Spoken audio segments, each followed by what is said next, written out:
Baiklah, bismillahirrahmanirrahim. Alhamdulillahirabbil wa bihi nasta'in ala umuri dunya waddin. Wassalatu wassalamu ala asrafil anbiya'i wal mursalin sayyidina wa maulana Muhammadin wa ala alihi wa ashabihi ajma'in, amma ba'du.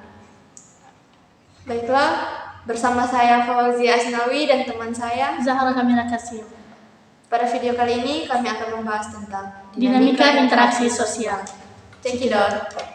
Nah, berbicara mengenai dinamika interaksi sosial, menurut kamu apa sih interaksi sosial itu? Interaksi sosial menurut saya itu adalah hubungan timbal balik yang menimbulkan aksi dan reaksi sesama manusia. Nah, jika kita berbicara itu, maka jika timbul aksi atau reaksi itu dinamakan interaksi sosial. Next. Nah, menurut kamu, apa yang kamu ketahui tentang jenis-jenis interaksi sosial? Yang saya ketahui jenis-jenis interaksi sosial itu ada 3. Yang pertama, interaksi sosial antara individu dengan individu. Yang kedua, individu dengan kelompok. Dan yang ketiga, kelompok dengan kelompok. Nah, jadi kan tadi Anda menyebutkan bahwa interaksi sosial itu ada 3 diantaranya. Interaksi sosial individu dan individu. Nah, contohnya bagaimana sih? Contoh interaksi sosial individu dengan individu itu misalnya seperti kita sekarang ini. Interaksi sosial individu dengan kelompok. Contoh interaksi sosial individu dengan kelompok ya seperti sehari-hari ya. Contohnya seperti dosen sebagai individu dan kita para mahasiswa sebagai kelompok. Itu dimana terjadinya interaksi belajar mengajar setiap hari. Kalau yang ketiga, kelompok dengan kelompok. Kalau kelompok dengan kelompok itu seperti contohnya itu pada kasus yang terjadi saat ini. Ada demo di mana ya? Alasan. Ya. Di sana para warga, kelompok para warga dan kelompok para aparat kepolisian. Di situ terjadi interaksi demonstrasi antara kelompok dengan kelompok. Next. Bicara tentang interaksi sosial, nah tentunya pasti ada syarat-syarat sehingga hal tersebut bisa dikatakan sebagai interaksi sosial. Apa yang Anda ketahui atau apa yang kamu ketahui tentang syarat-syarat interaksi sosial? Syarat interaksi sosial itu yang saya ketahui ada 2. Yang pertama kontak sosial dan yang kedua komunikasi. Nah, apa itu kontak sosial dan komunikasi? Jadi kontak sosial itu adalah hubungan antara kedua belah pihak yang saling menimbulkan reaksi atau aksi. Maka di situ terjadilah awal interaksi sosial. Seperti kita ini contoh interaksi sosial. Jadi kalau komunikasi itu adalah ide atau gagasan yang disampaikan oleh satu orang kepada orang yang lainnya. Jadi seperti itu. Next. Nah, selanjutnya apa yang Anda ketahui tentang ciri-ciri interaksi sosial?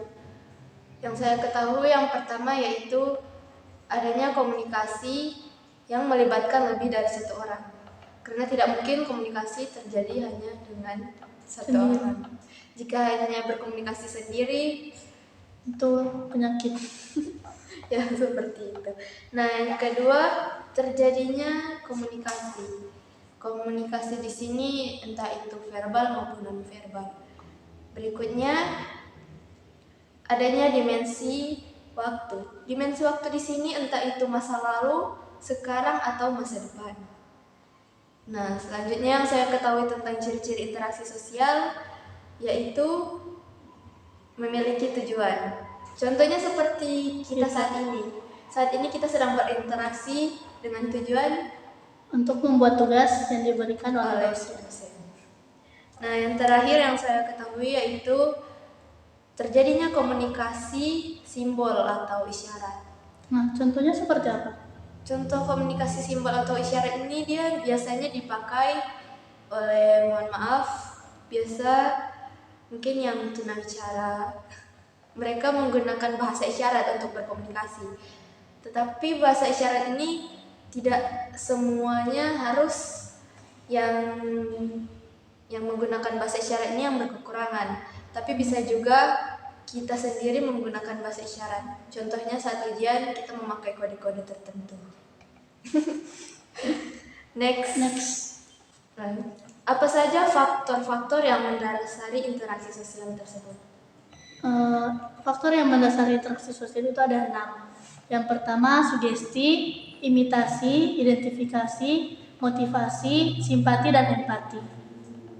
Nah, ada satu hal yang menarik di sini. Menurut kamu apa itu imitasi? Contohnya interaksi faktor imitasi. Nah, jadi imitasi adalah meniru proses atau gaya orang lain seperti model kita atau apalah yang seperti kita kagumi. Nah, di situ kita meniru gaya mereka sehingga kita menjadi seperti itu. Nah, itu disebut imitasi. Jika contoh pada masyarakat atau pada kampus kita saat ini seperti apa? Contohnya, misalnya ada murid yang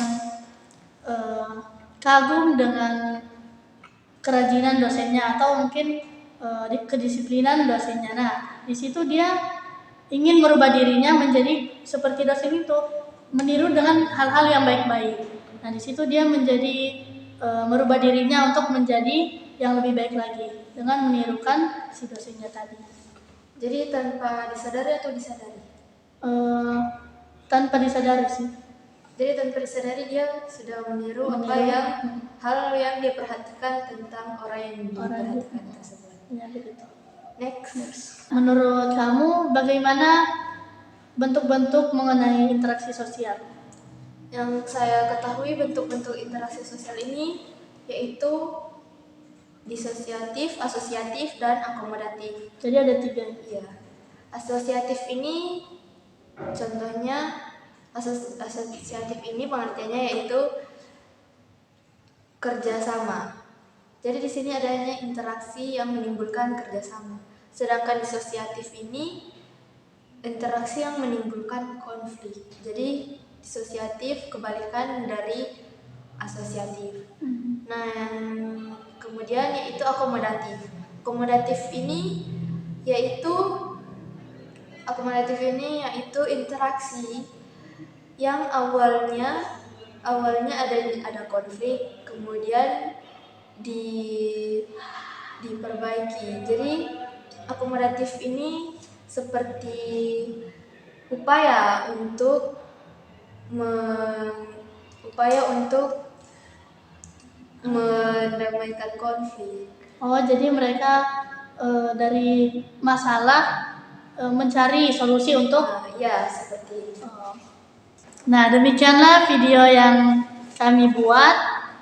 Jika ada yang kurang, mohon maaf. Saya sebagai Zara Kamila Kasim dan teman saya dan saya Fauzi Asnawi, kami dari Prodi PBA mohon undur diri. Assalamualaikum warahmatullahi wabarakatuh.